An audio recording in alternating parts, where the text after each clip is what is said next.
if any of y'all feel me with that. But that would be the day when the teacher all of a sudden want to call on you to work a problem out. So I had to go up and work the problem out like this. So somebody like LeVon would say, could you go in there and write on the board what you think these things mean? And I would...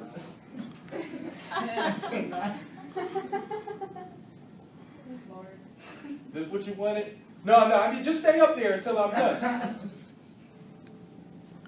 Because I didn't want everybody to smell that. And then I had a nerve to try to talk to girls after that too.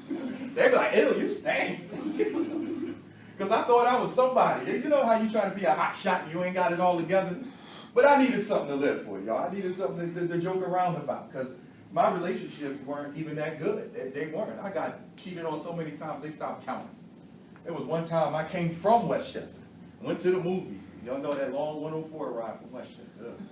I went to the movies and we had a great time. We went to see this movie. We sitting there and she goes to get some popcorn.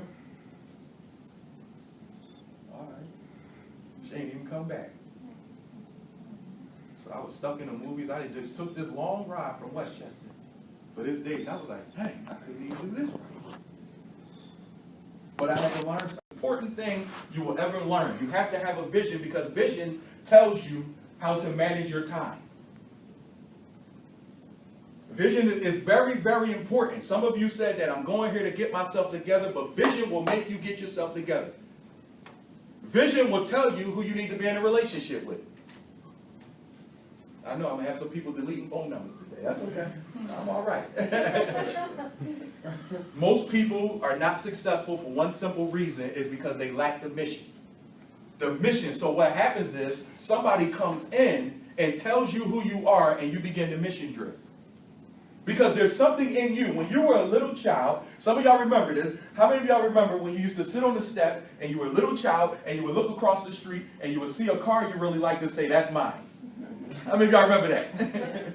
Or you would look at a house and say, one day that's going to be mine.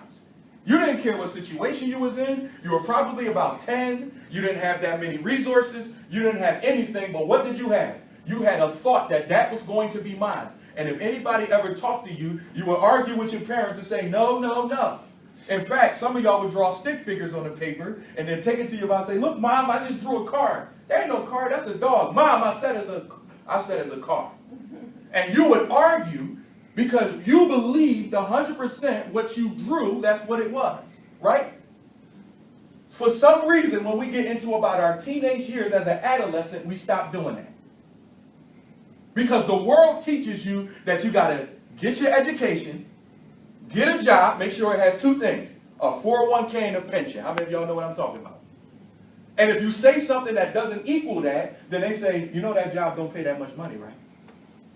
I know artists right now who's saying, I don't want to do art because it doesn't pay that much.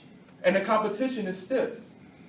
So we stop dreaming, we stop believing who we really are, and we walk around and we just get into things to say, I just want to do this because it seems like it's the right thing to do. It seems like it's a popular field to get in. In fact, they're giving a lot of scholarship money out for that. How many of y'all heard that one before?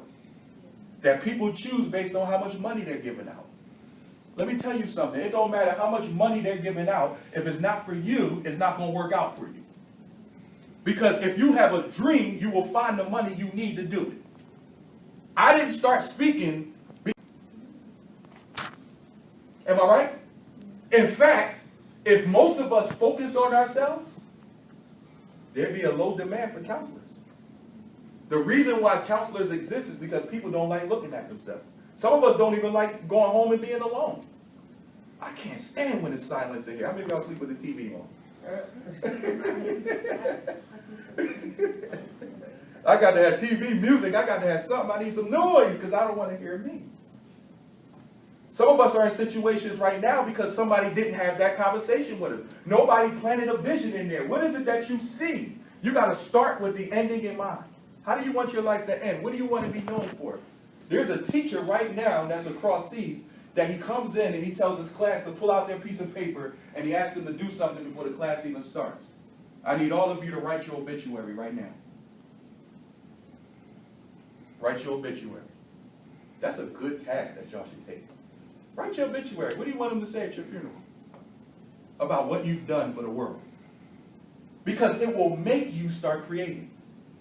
I can't tell you how many funerals I've been at, how many funerals I've even preached at, where literally the church had to come up with something about the person because they didn't add any value in their life, because they didn't know.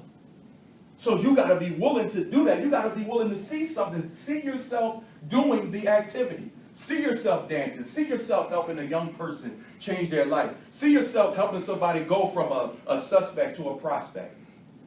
Don't try to crowd somebody else's field. You're better at being authentic than you are being the number two. I can't stand when people say stuff like that. I'm going to be the next Dr. King. I'm going to be the next Beyonce. Why you can't just be the number one you?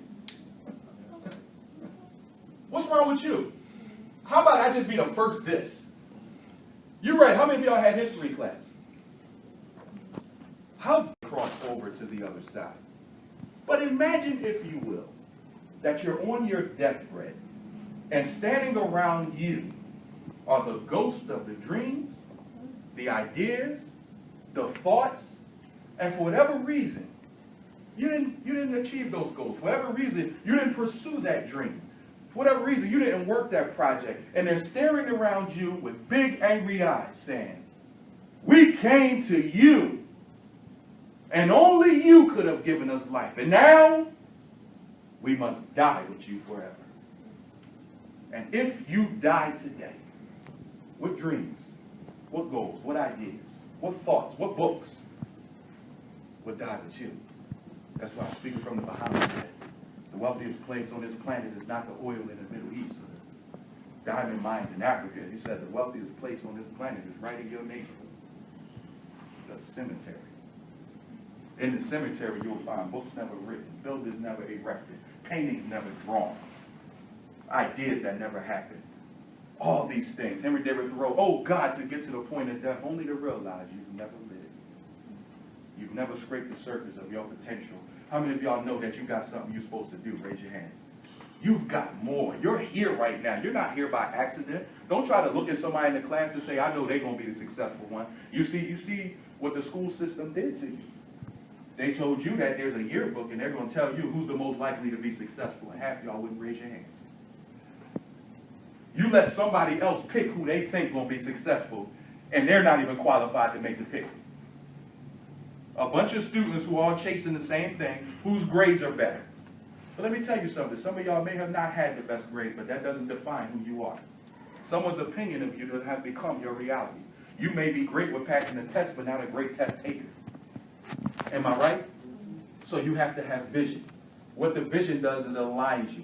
What the vision does, it allows you to have a conversation with your significant other and ask the most important question you will ever ask in your life. Why are we in this? Is what I'm doing aligning with what you are? And I'm definitely talking to the ladies with this one, because a lot of ladies, they have dreams and then they become a man's administrator. I just want to support him. Isn't that what I'm supposed to do? I'm supposed to support him. No. Part of the Plus movement, peace, love, unity, and soul. A group of creatives who tie resources to the communities and show them how to use them and help the community get access to those resources. I came into that team in a month. I became the chief operating officer for that. I never thought I would be connected. I never thought I'd be standing here with y'all. See, y'all are important ones, not me. I'm just up here just to say something. Let me tell y'all while I'm up here, it's a dark secret. I'm the worst one. I'm the worst one. I went through hell so that y'all wouldn't have to. Repeat after me. The bigger the house, the bigger the library. The smaller the house, the bigger the television set. How many of y'all walked into a mansion before? Or a big house? Raise your hands. What's the first thing you see when you walk in there? Lots of really shiny stuff. Oh, you see books. It's like, wow. You see books that you would never read. You'll be like this. I don't know if I can read all that. They said, I do. That's why my house this size. But when you go into the little smaller house in the hood, dang, they got 60-inch in there. But what, look where you live. Roaches coming in, talking about, come on in, I got the room for you. So you got to have a vision, right? How many of y'all going to have a vision right now? I need you to work on yourself, right?